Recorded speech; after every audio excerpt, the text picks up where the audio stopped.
میں آپ کو یہ کہہ رہا ہوں، پہلے آپ جانیں اپنی حقیقت کو، یقین کریں کہ آپ میں دو ارواح ہیں، ایک حیوانی ہے اور ایک ربانی ہے۔ یہ بات بھی نوٹ کر لیں، دو ارواح ہیں۔ وہ حیوانی روح تو ختم ہو جائے گی اور ربانی روح کے لیے تو موت نہیں ہے۔ یہ بھی بات نوٹ کر لیں، موت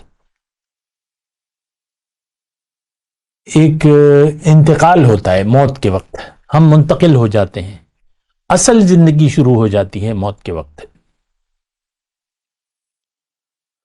برزخی زندگی کہہ لیں آپ، قبر کی زندگی شروع ہو جاتی ہے، اور اس میں جو واقعات ہیں وہ حدیث میں ہیں۔ حساب کتاب شروع ہو جاتا ہے، فرشتے آتے ہیں اور آپ کو اٹھا کے بٹھا دیں گے اور سوال جواب ہوگا۔ تین اہم سوال ہوں گے: رب کون ہے تمہارا، دین کیا ہے، اور نبی صلی اللہ علیہ وسلم کے بارے میں سوال ہوگا۔ آج بھی ہمارے پاس تینوں سوالات کا کوئی جواب نہیں ہے۔ نہ رب ہمارا اللہ ہے، نہ دین ہمارا اسلام ہے، نہ محمد صلی اللہ علیہ وسلم کے راستے پر ہم چل رہے ہیں۔ من ربک ما دینک من نبیک۔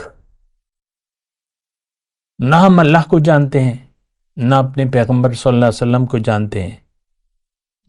وہ قبر میں تو یعنی حضور صلی اللہ علیہ وسلم کے بارے میں پوچھا جائے گا، ما کنت تقول فی حق ھذا الرجل۔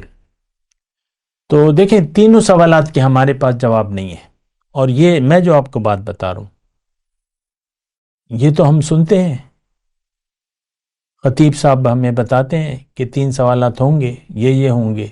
جنازوں پہ جاتے ہیں تو یہ سوالات ہوں گے، یعنی یہ ہمیں سنایا جاتا ہے، لیکن ہم دین کا کوئی حقیقت جاننے کے لیے بھی تیار نہیں ہے۔